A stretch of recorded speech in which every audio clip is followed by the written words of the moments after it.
မင်္ဂလာပါခုပြောပြမယ့်အကြောင်းအရာလေးကတော့အရာတိုင်းမှာတော်နေတက်နေရဆိုရင်အဆင်မပြေဘူးဆိုတဲ့အကြောင်းလေးကိုပြောပြပေးခြင်းဖြစ်ပါတယ်ရှေ့ကနေပြီးတော့ပဲဥဆောင်နေရဆိုရင်လည်းအဆင်မပြေဘူးဆိုတဲ့အကြောင်းပေါ့နော်ဘယ်လိုလဲဆိုတော့မိမိကငွေရှာသူတယောက်ပေါ့နော်မိမိကငွေရှာနိုင်တယ်အိမ်တော်ရေးတစ်ခုပြောမယ်နော်အိမ်တော်ရေးတစ်ခုနဲ့ဆိုရင်မိမိကငွေရှာနိုင်တယ်ဥပမာဖြစ်မျိုးသမီးတယောက်ပေါ့မျိုးသမီးဆိုရင်ပို့ဆိုးတယ်နော်မျိုးသမီးတယောက်ကငွေရှာနိုင်တယ်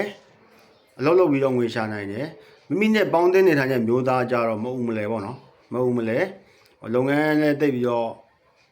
မလုပ်တဲ့မကန်ချက်ပေါ့နော်မလုပ်တဲ့မကန်ချက်လုပ်တဲ့ကန်ချက်ရင်တော့မှအလုပ်ကအဆင်မပြေတာကြီးများနေတယ်အဆင်မပြေတာကြီးများတဲ့ခါကျတော့မျိုးသမီးကကဲနေအေးဆေးပဲနေလိုက်တော့ထိုင်နေတာအကောင်ထမှကြိုးမှန်းသိတယ်ပြီးတော့လှုပ်လေမြုပ်လေပဲနော်နင်မလှုပ်နဲ့နင်လှုပ်ရင်မြုပ်သွားတယ်ရှိရတော့မှကုံသွားတယ်ဒါကြောင့်မို့လို့နေအိမ်မှာပဲအေးဆေးနေကလေးရှိတယ်ဆိုရင်ကလေးเจ้าမို့เจ้าကျိုးလို့เจ้าမို့เจ้าကြိုတာရေလို့အိမ်မှုကိစ္စလေးစင်ပြေတာလေးနေနိုင်တာလေးလို့ငါးမငါပဲရှေ့ကနေပြီးတော့ထွက်ရှာပါတော့မယ်ဆိုတော့အဲ့ဒီမျိုးသမီးအားလို့ရှေ့ကနေထွက်ရှာတဲ့အချိန်မှာမျိုးသားတွေအနောက်မှာဘာဖြစ်လာလဲဆိုတော့ထုတ်တာမပြောတာပေါ့နော်သူတို့ရင်ထဲမှာလည်းခံစားချက်တွေရှိပါတယ်နံပါတ်1ပြောခံလိုက်ရတယ်ဆိုတာကလှုပ်လေမြုပ်လေပဲဆိုတဲ့စကားကြီးပေါ့နော်နင်ဘာမှမလုပ်နဲ့နင်ကတော့မကြတဲ့သူကြီးပေါ့နင်လှုပ်တဲ့တိုင်းမှာအရာအောင်မြင်လာတာမရှိဘူးအမြဲတမ်းရှုံးနေဆိုတာကြီးပဲပေါ့နော်ဒါကိုတွယ်ဝိုက်ပြီးတော့ပြောသွားခြင်းဖြစ်တယ်နော်တွယ်ဝိုက်ပြီးပြောတဲ့ပုံစံမျိုးဖြစ်တယ်လို့ခံယူတဲ့သူကလည်းခံယူတဲ့မျိုးသားကလည်းအဲ့လိုမျိုးတွေခံယူမှာပဲလေနော်ဒါငါ့ကိုတော်တော်တောက်ဖြုတ်တာပဲငါ့ကိုချိုးနှိပ်တာပဲငါမလုပ်ပြနိုင်ဘူးဆိုတာကိုငါ့ကိုထင်သေးရလားပေါ့နော်သူ့ဒီမှာစိတ်တန်ရသွားတယ်စိတ်တန်ရသွားတဲ့ခါကျတော့ဒါမျိုးလည်းသူမတက်တာလို့တော့ထုတ်မပြောတာပေါ့နော်သူရင်ထဲမှာကြိတ်ကြေကွဲနေရတယ်ကြေကွဲနေတဲ့ခါကျတော့သူ့မိမရဲ့ပြောစကားအတိုင်းပဲသူကနေတယ်ကလေးကိုចောင်းပို့ចောင်းကျိုလုပ်တယ်အိမ်မှုကိစ္စလေးနိုင်တော့လုပ်တယ်ဒါပေမဲ့သူ့ရဲ့ခံစားချက်ကြီးကတဖြည်းဖြည်းနဲ့သူရှက်လာတိမ်ငယ်လာပေါ့နော်တကယ်ချင်းပေါင်းနေတယ်ဆိုရင်မိမထမိန်နာခိုစားလာပါလားဒါကြီးပြောလာတဲ့ခါကျတော့အဲ့လိုပြောလာတဲ့အချိန်မှာသူ့စိတ်တန်ရာလေးကနည်းနည်းများလာတဲ့အချိန်မှာစုထားတာပေါ့နော်စုလာတဲ့အချိန်မှာတင်းတင်းတည့်ရက်မှာဒီလင်းနဲ့များရှာနေသွားပါပဲเนาะအဲ့တော့စကားလေးပါလေအစင်မပြေလို့ခဏများလဲတစ်ချက်စကားများတဲ့ခါကျရင်ပြောပြီပေါ့เนาะနင်ကငါအိမ်မှာအေးဆေးထားရတဲ့သားနဲ့စားနေတောင်းနေတဲ့သားနဲ့နင်ကဘာဖြစ်တာလဲနင်မဖူလုံလို့လားပေါ့เนาะဒါမျိုးတွေအများကြီးပေါ့เนาะဇကနာတွေထိုးကြတာပေါ့ဇကနာတွေထိုးကြတဲ့ခါကျတော့မျိုးသားမှသူ့ရင်ထဲမှာစုထားတာကြီးများလာပြီတကယ်ချင်းပေါင်းနေနှိတ်ကိုချင်းလည်းခံထားတဲ့ခါကျတော့ပြီးတော့သူ့ရဲ့အစွမ်းစားကိုလည်းမိမလုပ်သူကနင်ဘာမှမလုပ်နဲ့လှုပ်ရင်မြုပ်လေပဲဆိုပြီးတော့ချိုးနှိပ်ထားတာမလို့သူကခံပြင်းလာပြီးတော့ဒီမိမကိုသူယွန်လာတာပေါ့နော်ယွန်လာပြီးတော့သူမုန်းလာတဲ့ခါကျတော့ဒီမိမကိုသူဘယ်လိုမျိုးဒုက္ခပေးရမလဲပဲသူစဉ်းစားတော့တယ်ဘယ်လိုမျိုးကြောင်တိတ်ရမလဲပဲသူစဉ်းစားရပါတော့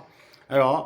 ့တရက်မှာဖြစ်ကျင်တော့အမျိုးသမီးကလုပ်ငန်းလုပ်နေတဲ့သူတယောက်ပေါ့နော်ထားပါတော့အယောင်းဝယ်လုပ်တယ်ဆိုရင်လည်းရောင်းဝယ်ပေါ့နော်အယောင်းဝယ်လုပ်နေတဲ့အမျိုးသားတွေနဲ့ပွဲတစ်ခုအောင်တဲ့ခါကျတော့ပွဲဖြစ်သွားတာပေါ့နော်ပွဲဖြစ်သွားတဲ့ခါကျတော့စားတောက်ဆိုင်တစ်ခုမှသွားပြီးတော့စားတောက်နေတဲ့အချိန်မှာ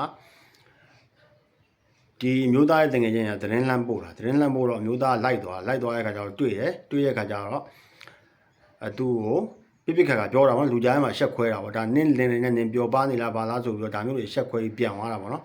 ပြန်သွားတော့မိမလို့သူကလည်းတော်တော်လေးစိတ်တူပြီးတော့သူ့ဒါမျိုးပြောရမလားဆိုပြီးတော့ကြီးကျယ်စကားများကြတာပေါ့အိမ်ရောက်တော့စကားများတဲ့ခါကျတော့မျိုးသားကလက်ပါပေါ့နော်မျိုးသားတော့သူကဂိတ်ဆုံးလုပ်တော့တာပေါ့နော်သူကရင်ထဲမှာသူ့ကိုချိုးနေတော့သူကကြည့်များတဲ့ခါကျတော့လက်သီးလက်မောင်းတန်းပြီးတော့ပြောနေတာတော့အဲ့ကောင်နဲ့ပေးသားတယ်အဲ့ကောင်နဲ့ပေးသားပြီးတော့သူ့ကိုထိုးတယ်ကြိတ်တယ်ပေါ့နော်ထိုးတယ်ကြိတ်တယ်ပြီးတော့သူ့ရဲ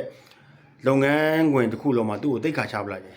နော်တိတ်ခါချပလိုက်တယ်တိတ်ခါချဒီခက်ကလည်း line မတင်လို့ရတဲ့ခက်ဆိုတော့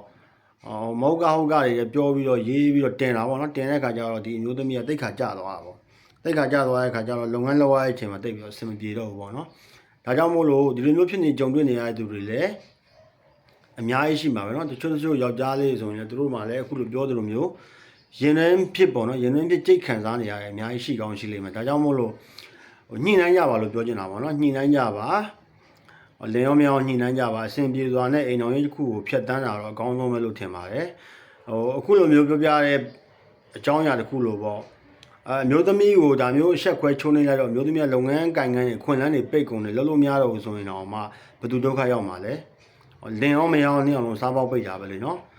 ်ပြောချင်တာကိုပေါင်ကိုလန်ထောင်းပြီးတော့ကိုဒုက္ခကိုရှာပြီးတော့ကိုအခွင့်လန်ကိုပိတ်လိုက်ကြတဲ့အတူတူပါပဲ ဒါကြောင့်မလို့နောက်ဒါမျိုးတွေမဖြစ်ရအောင်လို့လဲဖြစ်တော့မဲ့အတွဲများဇုံတွဲများအိမ်တော်တွေများရှိရင်လဲဟိုညင်ညင်နေနိုင်ကြဖို့အတွက်ကိုဆရာကအသိပေးခြင်းဖြစ်ပါတယ်နော်အဲ့တော့ဒါမျိုးတွေကြုံတွေ့ရတော့မဲ့သူမျိုးတွေရှိနေပါတယ်ဆရာပြောတဲ့အတိုင်းကိုဖြစ်ဖို့ကနီးနေပါပြီဆိုရင်တော့လုပ်လို့ရတဲ့အစီအစဉ်တစ်ခုပြောပြပေးပါမယ်အခုလုံးမဲ့အစီအစဉ်ကကြတော့မိမိတို့အိမ်တော်ရေးတတရာနဲ့သူလည်းမိမိကိုဇာကနာမထိုးမိမိလည်းသူ့ကိုဇာကနာမထိုးဘဲနဲ့စီလုံးလုံးနဲ့တွားပြီးတော့အိမ်တော်ကြီးတစ်ခုကိုတွားလို့ရအောင်ပြုလုပ်ရမယ့်ရည်ရည်အစီအစဉ်ဖြစ်တာပေါ့နော်အဲ့ဒါဘာလို့အောင်လဲဆိုရင်တော့အုံသီးတစ်လုံးလိုပါတယ်အုံသီးတစ်လုံးကိုဆိုင်ကနေဝယ်လိုက်ပါအဲ့တော့အညာမဖြုတ်ပါနဲ့နော်အညာမဖြုတ်နဲ့အုံသီးကိုဒီတိုင်းဝယ်ပြီးသွားရင်အုံသီးမှာမိမိတို့လင်မယားနှစ်ယောက်ရဲ့အမည်ကိုရေးနော်မိမိတို့လင်မယားနှစ်ယောက်ရဲ့အမည်ကိုရေးပြီးသွားတဲ့ခါကျရင်နေ့နယ်မှာထည့်ရေးပါရေးပြီးသွားရင်ဒီနေ့ကစပြီးတော့မိသားစုတွေဂျာတပ်ပံအိုအောင်မင်းအောင်ပေါင်းပါလို့ဤဒါမျိုးတွေထည့်ရေးပေါ့နော်မိမိဖြစ်ခြင်းတဲ့အကြောင်းအရာဆူတောင်းစာလို့ခေါ်တာပေါ့နော်ဆူတောင်းစာမို့လို့ဆူတောင်းတဲ့အကြောင်းအရာအားလုံးချပြီးတော့အုံးသီးမှာရေးလို့ရပါတယ်နော်ဆော့ပင်နေအောင်နဲ့ရေးလိုက်ပါရေးပြီးသွားတဲ့ခါကျရင်အဲ့အုံးသီးကိုဘယ်လိုလုပ်အောင်လဲဆိုရင်အုံးသီးကိုလမ်းလေးစုံလမ်းကွာတစ်ခုမှာတွားပြီးတော့ချပြီးတော့အဲ့အုံးသီးကိုခြေထောက်နဲ့ကန်လိုက်ပါခြေထောက်နဲ့ကန်ရင်ဘောလုံးကန်တယ်လို့လက်အောင်ကန်လိုက်ကန်ပြီးသွားရင်ပြန်လာခဲ့တော့လက်မကြည့်နဲ့တော့နော်ဒါဆိုရင်အစင်ရရလုပ်ပြီးပြီမို့လို့ဒီမိသားစုကရက်လနှစ်တွေကြာလာလေပို့ပြီးတော့မိသားစုချစ်ခင်စိတ်တွေပို့ပြီးတော့များလာလေပေါ့နော်ပို့ပြီးတော့အိမ်တော်ကြီးတာယာလာလိမ့်မယ်လို့ပြောပေးခြင်းဖြစ်ပါတယ်အားလုံးပဲအဆင်ပြေကြပါစေ